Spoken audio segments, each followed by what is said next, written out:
Chuck Missler on signs in the heavens and the Hebrew Mazzaroth and the stars. I think we are unique for lots of reasons. But we're talking about stars a little bit. I hope you can see this. This is a picture of a spiral galaxy. Light years are a measure of distance, not time. It's the distance that light travels at its present rate in a year. This galaxy is about 2 million light years away, apparently. Here's another one. You see these pictures in magazines and all the time. Here's a galaxy, spiral nebula, that's 18 million light years away. So it's about 9 times as far as the previous one I showed you. Here's one, in fact 2, but they're about, the big one, the main one here is 25 million light years away. These are big distances, especially at the speed of light. Set that aside. Here's one that's 32 million light years away. Here's one that's 65 million light years away. These are all spiral galaxies. There are lots of other nebula, but these are spiral nebula. And here's one that's 106 million light years away. Now, I don't know if you've noticed as I was flashing through these things. Just a point for those of you who may not know, a galaxy is a group of stars that all orbit around a central point. So our galaxy is the Milky Way galaxy. If you go out into the woods, very far away from humanity, where there isn't as much light pollution, you can actually see the band of the Milky Way in the night sky. I've seen it a number of times when I was in Boy Scouts. It's beautiful. If you haven't seen the Milky Way before, I highly recommend that you make a trip out somewhere where you can see it. And so he is describing structures of hundreds of millions of stars, hundreds of billions of stars. The estimate for the number of stars in our Milky Way galaxy is about 100 to 200 billion stars. That's just a hugely astronomical number. And then on top of that, these stars are millions and tens of millions, even some of them hundreds of millions of light years away. And a light year is a unit of distance, like he said. It is the distance that light travels in 1 year. So we have light traveling at about 186,000 miles per second. So in 1 second, it travels 186,000 miles. That's about 10 times the radius of the Earth, or the diameter of the Earth. I'm not sure. So a huge number in 1 single second. And then on top, you multiply that by 60 seconds in a minute, by 60 minutes in an hour, by 24 hours in a day, by 365.25 days in a year. So a light year is a huge number. And so we're going to listen to Chuck Missler explain some things about signs in the heavens and the Hebrew Mazzaroth. I'm sure he will explain it, but essentially the Mazzaroth are the Hebrew names and the Hebrew stories behind the zodiac. And so the zodiac are the pagan corruptions of that beautiful system that God created called the Mazzaroth. But here they all are at one time. And do you notice anything strange about these galaxies? One's only 2 million light years away, 118, 125, 130. I deliberately put them in distance order, okay? Do you notice that their arms are spread out almost the same? Well, what's that got to do with anything? Well, here's the point. The furthest galaxies had to release their light long before the closer galaxies, obviously, okay? Because light's not infinite, it's finite, it has a finite speed, whatever it is. The further galaxies did not have as much time to rotate and twist their arms. We should be seeing the further galaxies earlier in their cycle, right? Thus, the closer galaxies should have the most twist, but they don't. The furthest galaxies have just as much twist as the nearer one, which says they're all done at the same time.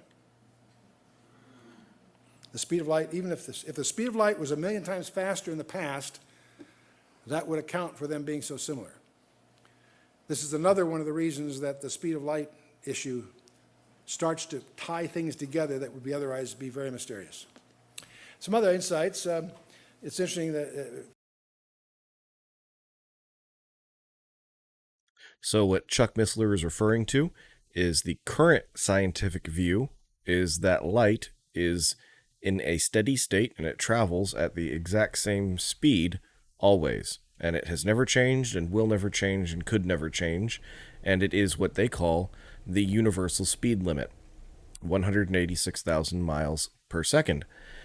So that is the current prevailing theory in science, and the one that you were taught in your high school science classes, the one that's taught to university students in physics, the one that Einstein and Stephen Hawking all agreed with. But one thing that but it is impossible to prove this hypothesis. So the belief is that for all time, light has never been any faster than 186,000 miles per second. But it is impossible for us to go back in time and to measure the speed of light in the past. And all of our measurements are based off of the assumption that light travels at 186,000 miles per second. And so there is no actual evidence that light has always traveled at this speed. We believe so. We think that's the case, and there's a lot of people that believe that are very well-respected scientists. But there is no proof or evidence that proves that light has always been this speed. And one of the issues with science generally is that they like to believe in what's called the steady state theory, and that basically things don't change very much, and if they do change, it's very slowly and over a long time. This is not a well-reasoned theory. This is not supported by evidence or facts or even really any logic. We know that things change very quickly when a volcano erupts. And a volcano erupting can change the geology in the area around it very, very, very quickly. We also know that floods and storms and other natural disasters, earthquakes, asteroid impacts, all sorts of things have very massive impacts on the Earth's climate and on its crust and on a number of different factors that change things very quickly. You know, an asteroid impact is instantaneous. A volcanic eruption, while it may take a fairly long time in human standards, geologically, it is in a blink of an eye. So there is no evidence to suggest that things have always existed the way that they are, and there is no evidence to suggest that is the truth. And so we're going to listen to Chuck Missler talk about this a little bit more. from Job, we talked about Job last time, Job 38. Where is the way that light dwelleth? Light's dynamic, darkness is static. These are a remnant of some of the things we pointed out from Job. We went through Job 38 last time. And this, canst thou bind the influences of Pleiades or loose the bands of Orion? These two constellations are the only two in the heavens that are gravitationally linked. Other constellations look like a grouping, but... Yeah, so what he's saying by gravitationally linked is that when you look out into the night sky, it is not a flat plane like a canvas of a painting. It is a three-dimensional, essentially a sphere. And so when you look out at the night sky, the stars that you see in different constellations may be millions and billions of light years apart, and some of them might be farther away than others. They are not all on the same plane. And so when you read Job, it talks about the Pleiades. Let's go back just a second. And canst thou bind the influences of the Pleiades or loose the bands of Orion? And what Chuck Missler is saying is that these two constellations or groups of stars in the night sky are actually next to each other. And there was no way for Job to know this all the way back, thousands and thousands of years ago. There was no way to measure the distance a star was from Job at that time. So how would he know that the influences of the Pleiades would be on each other the way that they are? Those, as far as he knew, those stars, that he didn't even know really what a star was in a sense. And so it's very interesting when we see scientifically accurate statements in the Bible, that we should take those very seriously because it is very hard to explain them. They didn't think scientifically in the way that we do today, and they definitely didn't write that way. And so when we see scientific facts creep in and enter into the text, we should take a second and examine those, as they are very important. Influences of Pleiades or loose the bands of Orion. These two constellations are the only two in the heavens that are gravitationally linked. Other constellations look like a grouping, but they're really not, because some are close, some are far. But these Pleiades and Orion are, in fact, have a gravitational relationship. And so I don't know how Job knew that, because most astronomers today don't realize that. Now, I want to talk a little bit about the signs in God's plan. We would call these signs the zodiac, and the Hebrews would call it the Mazzaroth. So let's take a look at this. Psalm 19 is one of several places that deserves some very special attention here. Psalm 19, the heavens declare the glory of God, and the firmament showeth his handiwork. Now, as a teenager, I used to enjoy this psalm, and I took for granted that what it's talking about is the creation. The heavens declare the glory of God, and the firmament shows his handiwork. And indeed it does, don't misunderstand me. But then it goes on and says some other things. It says, day unto day uttereth speech. Really? You don't mean acoustic speech, certainly. It's empty space. Day unto day uttereth speech, and night unto night showeth knowledge. There is no speech nor language where their voice is not heard. Their line is gone out throughout all the earth, and their words to the end of the world. What? What words? I almost expect to go out there with a telescope, see if I can find some words spelled out. It's more than just galaxies and nebula and whatever, apparently. Of course, the psalm goes on. I want to talk about signs in the heavens. And in the Hebrew, what we call the zodiac, they would call the Mazzaroth. Now, let me put your mind at ease. We're not getting into astrology, but it's just a matter of history that groups of stars have names. What's interesting that these names are almost the same in all cultures and have been so for thousands, more than 4,000 years.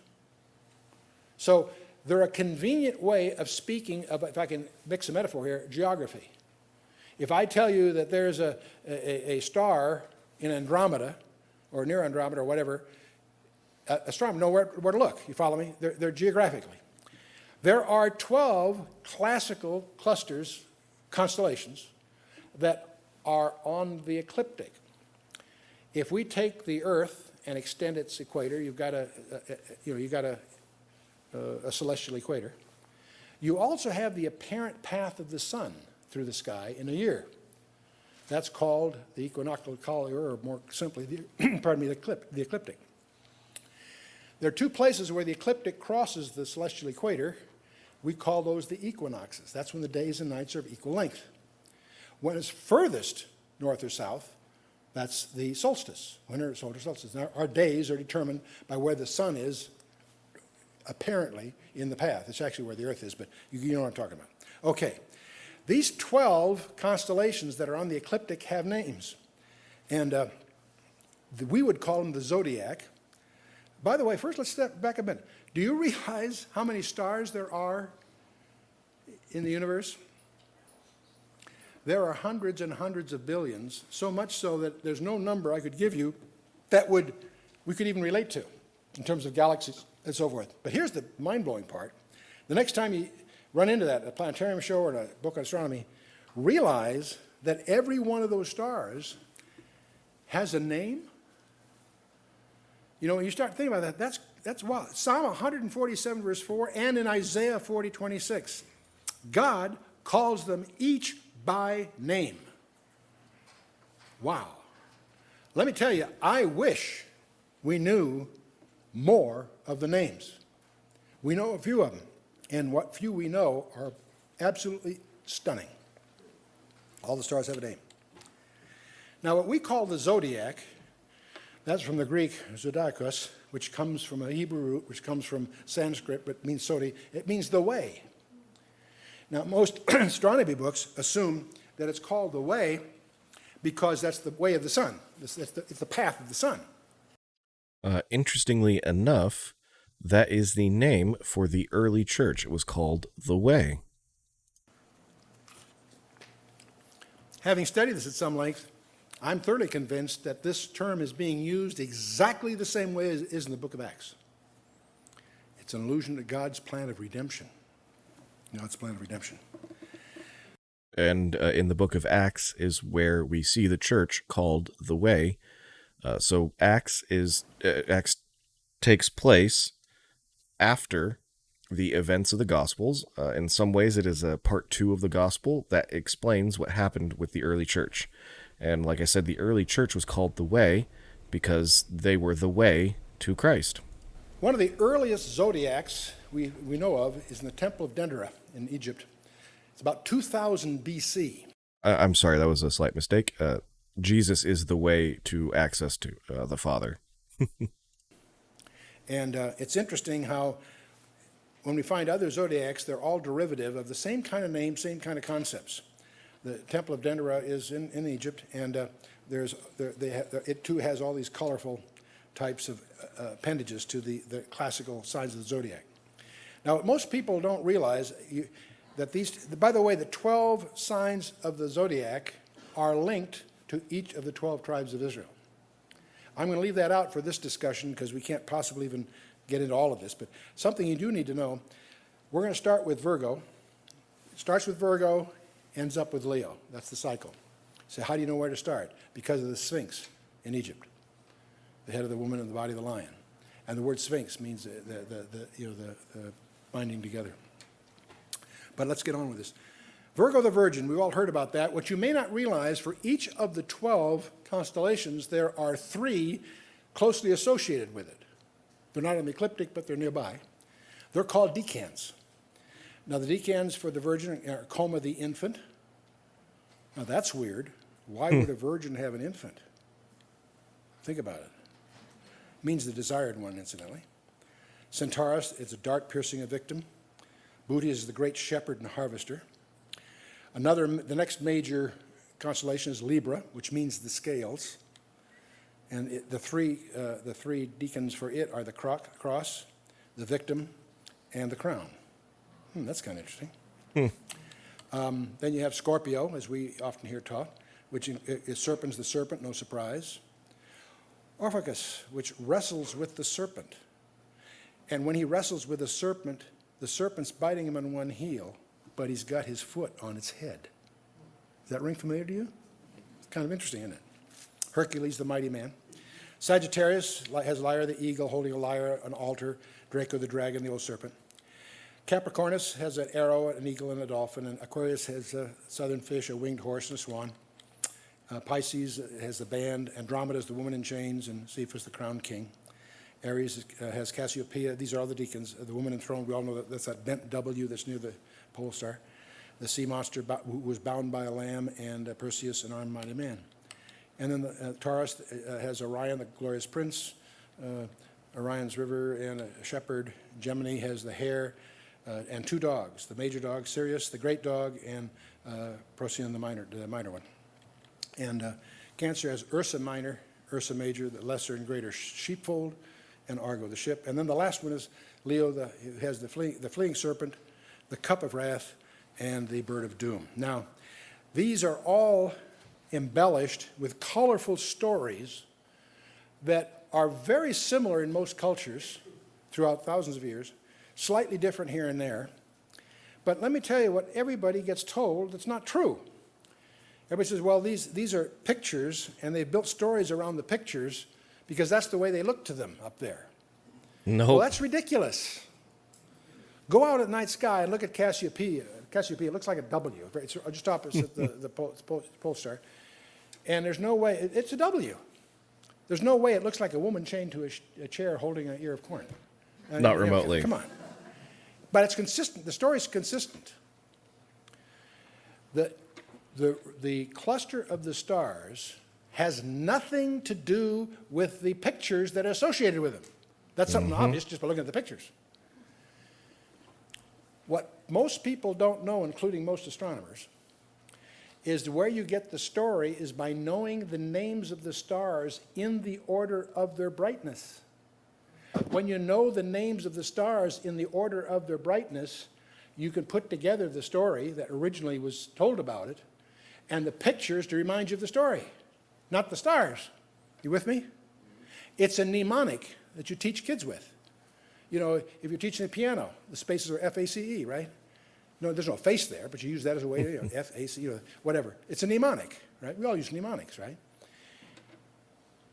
There are many scholars that believe they were the mnemonics that Adam and Enoch taught their kids, God's plan of redemption.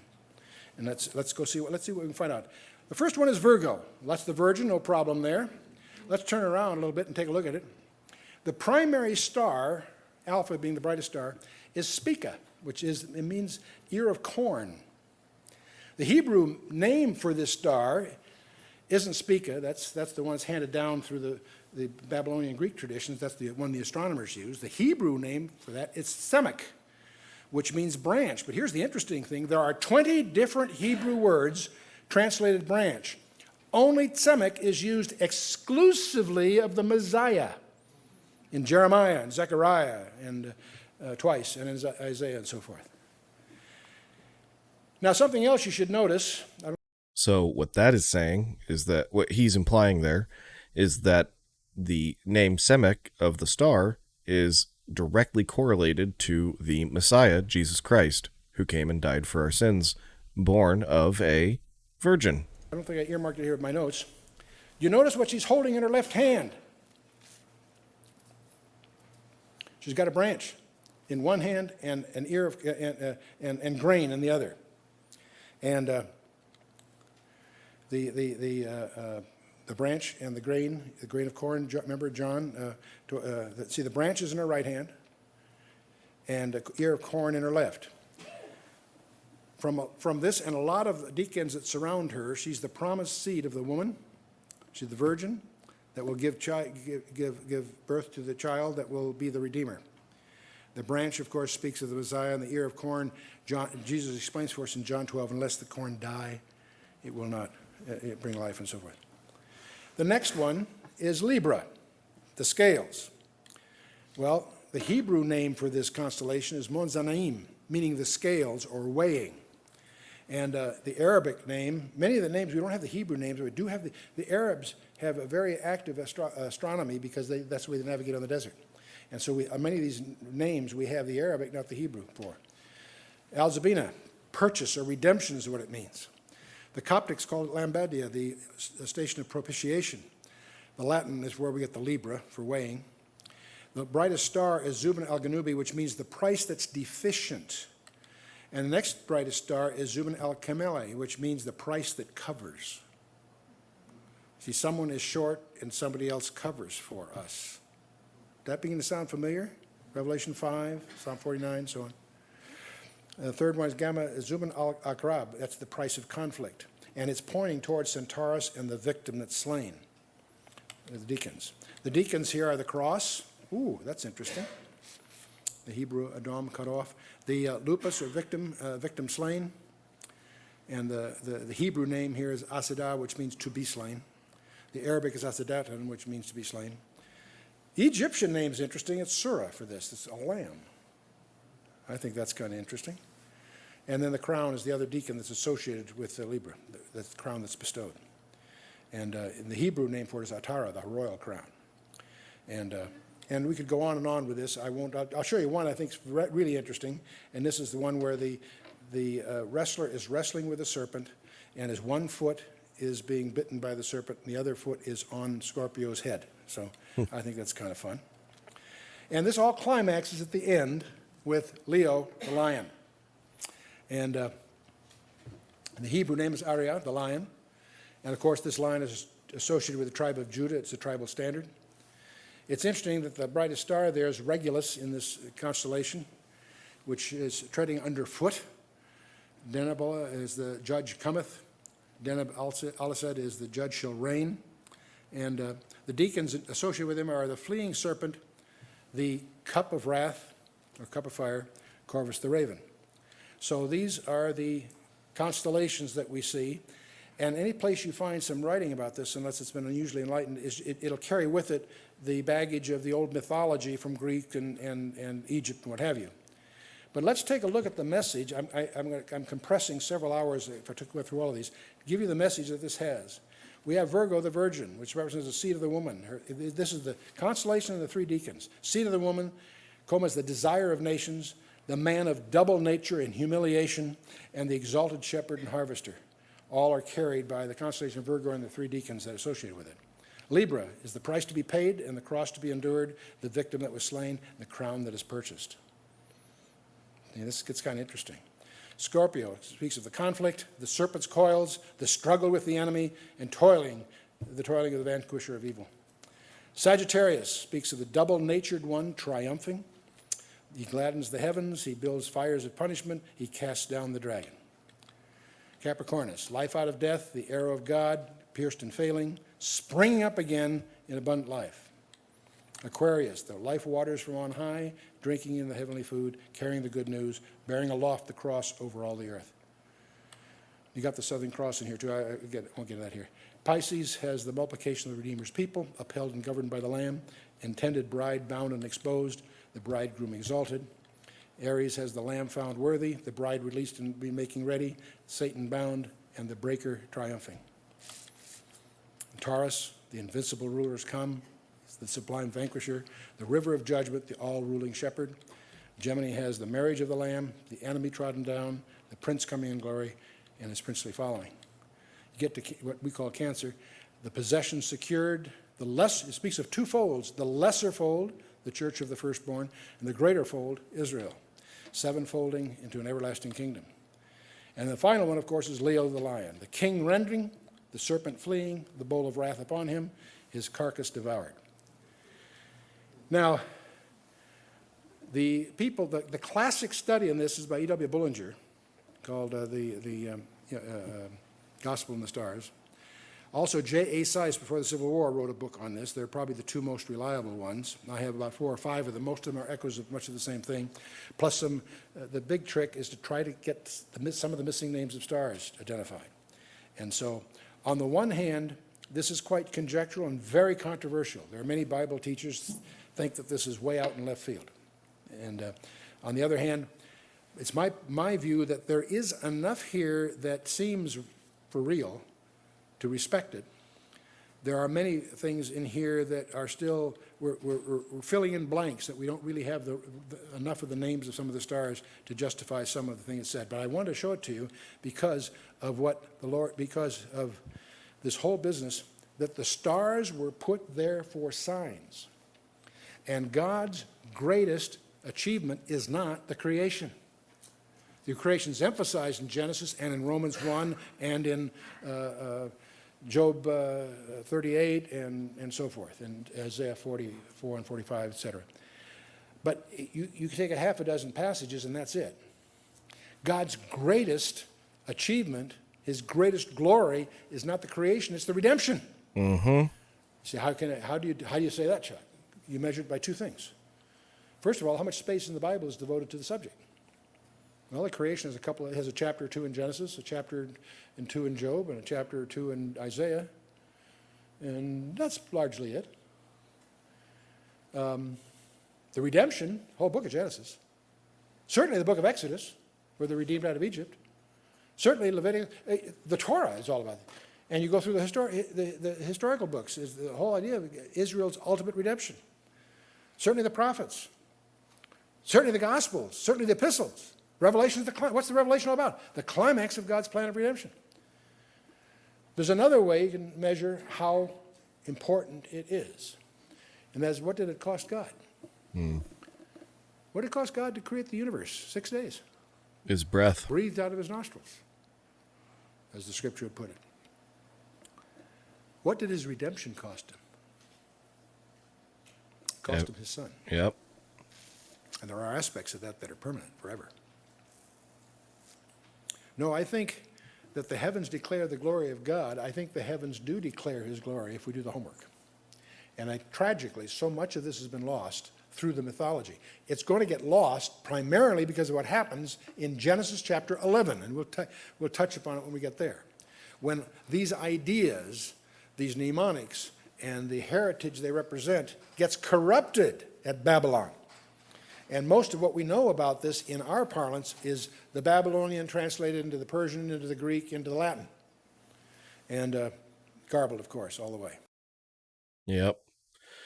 And I will do a teaching in the next few weeks on science in the Bible. I think that there's a very good there's some very good evidence for the Bible that is found with scientific accuracy, historical accuracy, all that kind of stuff. So I'm very thankful for Chuck Missler for providing that teaching. I think that the Mazzaroth is something that we have absolutely forgotten as a society as we've strayed and moved towards working with demonic forces in the zodiac. The zodiac, again, what Satan does is he twists things just a little bit. If you look in the garden, he twisted God's word just a little bit, just enough to get Eve to sin. And so what he did with the Mazzaroth is he twisted it just a little bit, just enough to make it into something that it isn't. And that is a sign of how your life is going to go. What it is it's a story of how Christ is going to redeem the universe. So I praise and thank God for that.